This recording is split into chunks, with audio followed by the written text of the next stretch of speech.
Hello everyone and welcome to my channel. So from today we are starting the obstetrics subject and we are having the outline of the following topics. We will be discussing the following topics given in the list. So starting from preterm labor. Oh no. Okay. Preterm labor, premature rupture of membrane, antenatal care, fetal well-being, importance of ultrasound, RH isoimmunization, labor, fetal presentations and stages of labor, management of labor, partogram. So we will discuss all these topics. So starting from the preterm labor. So we will study it scenario wise. First we will read a scenario so that we have an idea that how we will diagnose the patient or with what SEQs are present in the examination paper of the following topic. So the first scenario is of that of preterm. Enumerate the neonatal risk and preventive measures for best fetal outcome. Okay, so in this scenario it is mentioned that we have a patient who had come with labor pain before the term, that is 34 weeks, which is preterm. So this is preterm labor. Now we have to define the labor and then we will enumerate the neonatal risks for preterm labor and the preventive measures. Okay, this is the preterm labor. And we have a definition of the labor as the delivery of the fetus. The size of the highlighter is so big. This one is perfect. Okay, so this is the definition of the preterm labor, that the delivery of the fetus after the period of viability and before the 37th week of pregnancy. The period of viability is after 24 weeks and the term period is 37 weeks. So the labor before 37 week is term is preterm labor. Now we have different causes. These are medical factors and epidemiological factors. The medical factors are the decreased maternal age, the multiple gestations, the intrauterine growth restrictions, the preeclampsia, the polyhydramnias, the anemias, the heart diseases, the low socioeconomic status, the BMI less than 19, and the epidemiological causes are previous pattern, young age, and history of smoking. Okay, now the risk factors of the preterm labor or premature rupture of membrane are non-modifiable major, non-modifiable minor, and modifiable risk factors. The non-modifiable major are last preterm birth, uterine abnormalities, cervical abnormalities, recurrent antepartum hemorrhage, intercurrent illness, any invasive surgery, twin pregnancy, 50%. The non-modifiable minor risk factors are teenagers having second or subsequent babies, parity of 0 or greater than 5, ethnicity, poor socioeconomic status, and education. The modifiable risk factors are smoking, drug abuse, BMI. The differential diagnosis of preterm labor are urinary infections, red cell degeneration or fibroids, placental abruption, constipation, and gastroenteritis. These are the modifiable risk factors. Now the diagnosis, that is, the investigation options are the symptoms from which we diagnose the preterm labor are abdominal pain, pelvic pressure, lower back ache, uterine contractions, progressive cervical dilation, vaginal discharge, leakage per vagina. And initial evaluation is aimed to find out the cause of preterm labor. Now the management for the preterm labor is so in the management, the first of all, the history of the patient is taken, that is the time of onset of the labor, the frequency of contractions, and the character and the severity. Then discharge from the vagina before or after contractions, and causes should be detected by asking the age, the race, the weight, the socio-economic status of the patient, occupation, smoking, high-grade fever, drug intake, previous history of malformation, and the history of placental abruption, hypertension, and cardiac diseases, obesity, etc. These of the following are the measurements for the management for the patient of the preterm labor. Then after history examination is done, in examination, pulse, BP, temperature, pallor, weight, Cushing, thyroid, and cardiopulmonary diseases are examined. Then abdominal examination is done, in which the fundal height is checked, the fetal presentation is checked, contractions, uterine contractions, tenderness, and exclude ovarian cyst, acute appendicitis, liquor volume, and fetal heart sounds are checked.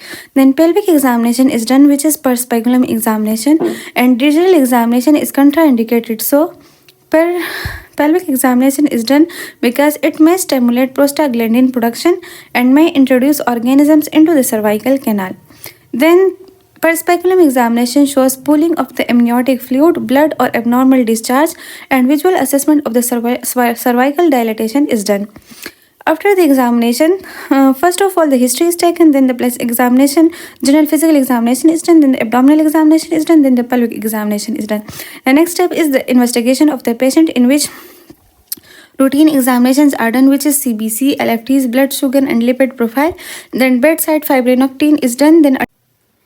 Then ultrasound, that is transvaginal for cervical length, is done, and ultrasound for period of gestation, malformation, and liquor volume is done. Lecithin to sphingomyelin ratio is checked, which are the markers of fetal lung maturity. Midstream urine for clinical examination is done.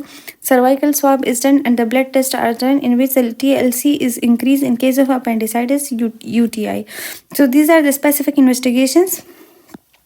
Then we will move towards the treatment. First of all, conservative treatment is provided, which is when patient does not go into labor and there is no indication for urgent delivery.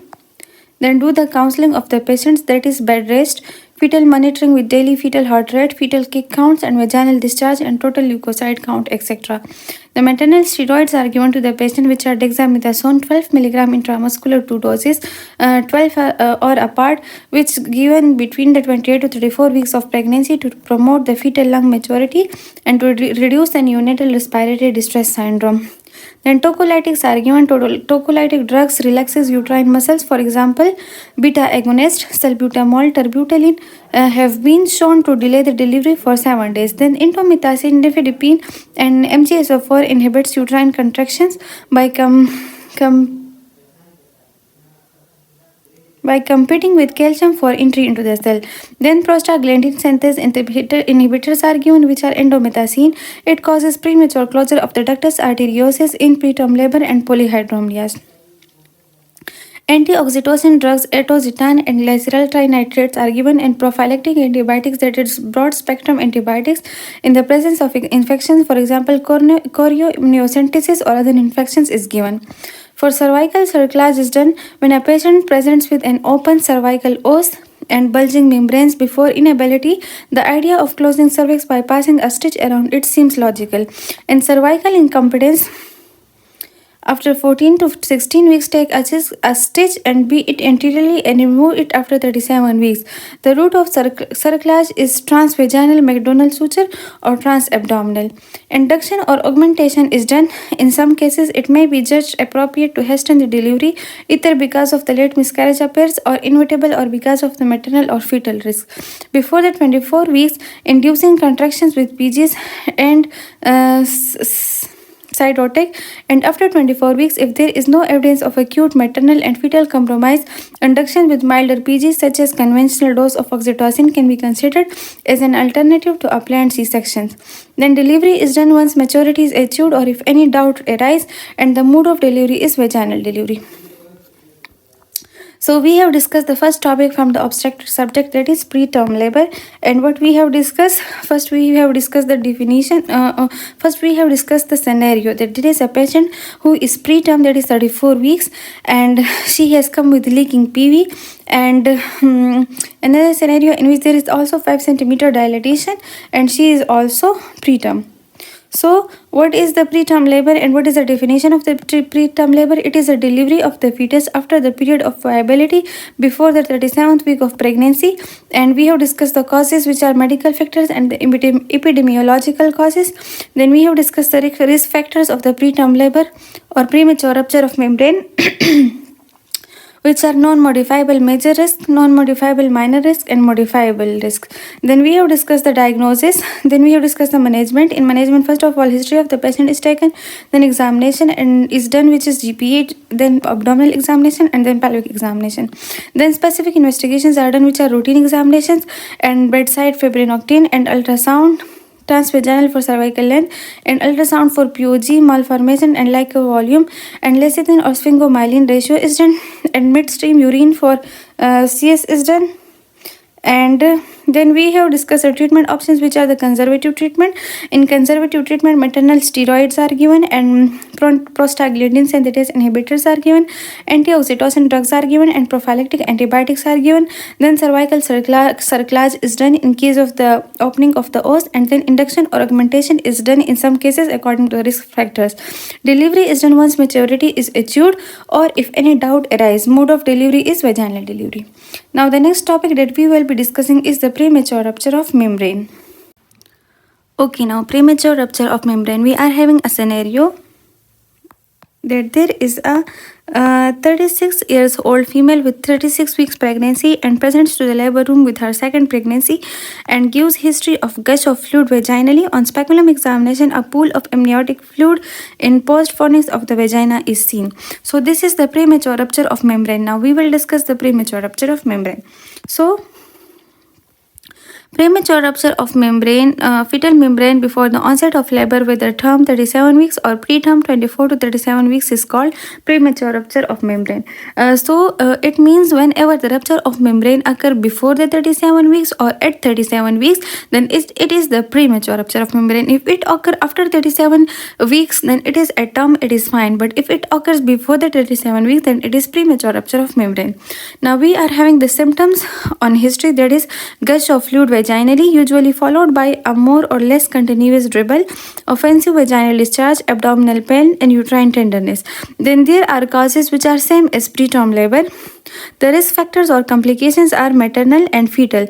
The maternal are chorioamnionitis, sepsis, psychosocial separation, DVT, placental abruption, anxiety, increased risk of operative delivery. The fetal risk factors are the increased risk of infection, the sudden loss of liquor, the limb deformity, the fetal distress, prematurity, and the immaturity of the lungs. The management options for premature rupture of membrane are history and examination, which are same as preterm labor. The investigation options, which are nitrogen testing, that is amniotic fluid is alkaline, whereas vaginal fluid secretions are usually acidic. And amniotic fluid is okay. Elevated pH turns the nitrogen stick black. False positive may also occur. Okay, so what is done? To find whether it is amniotic fluid or not, nitrogen testing is done. Amniotic fluid is alkaline in nature, whereas vaginal fluid secretions are acidic. So the elevated pH turns the nitrogen stick black. If it turns black, then it means that the amniotic fluid is present. But there are also the chances of false positive test. Okay, after nitrogen testing, genital tract swab is done for culture and sensitivity, and FPS, TLC, and C-reactive protein is done. Fetal well-being is done for that is daily cardiotocograph, and ultrasound is done, which gives valuable information about the amniotic fluid volume, fundal height, and presentation, etc. Amniocentesis is done, and vaginal discharge is also tested. That is Ferning test. Okay, the treatment options for preterm or premature rupture of membrane is immediate delivery. That is, delivery is the most appropriate management if the patient present in advanced labor or has signs and symptoms of chorioamnionitis, and vaginal delivery is generally preferred. C-section is justified in the presence of malpresentation, cord prolapse, fetal distress, and in selected cases of the placental abruption. The conservative management is done when the rupture of membrane occurs below 24 to 34 weeks and patients do not go into labor and there is no indication for urgent delivery. Admit the patient in hospital placed on strict bed rest. The monitoring is done, that is daily observation, maternal and fetal heart rate for hourly, maternal temperature for hourly, maintenance of the fetal kick count chart by patient, inspection of the vaginal discharge on pad for change of the color twice a day is done, uterine palpation for tenderness twice daily is done, total leukocyte counts once a day is done. For on alternate days, CTG and CRP is done, weekly ultrasound biophysical profile is done, prophylactic antibiotics, corticosteroids, tocolytics, outpatient management is done. Do speculum examinations to check fluid leakage. The patient is allowed to go home with advice to avoid intercourse, heavy work, etc. She should be advised to early report to hospital if there is any change in her situation. Okay, then the delivery is done. The conservative management is converted into active, and delivery is accomplished once the maturity is achieved if there is fetal compromise. Then the premature rupture of membrane at term, that is 37 weeks, is done. The management varies between immediate induction and observation till the spontaneous onset of the labor. When observed for 24 hours, approximately 90% of the women with premature rupture of membrane at term go into spontaneous labor. Therefore, it seems logical to place women on conservative management for first 24 hours and then induce labor. Okay, now the induction of labor is done through oxytocin and prostaglandins, and the C-section is done if there is fetal distress or severe infection.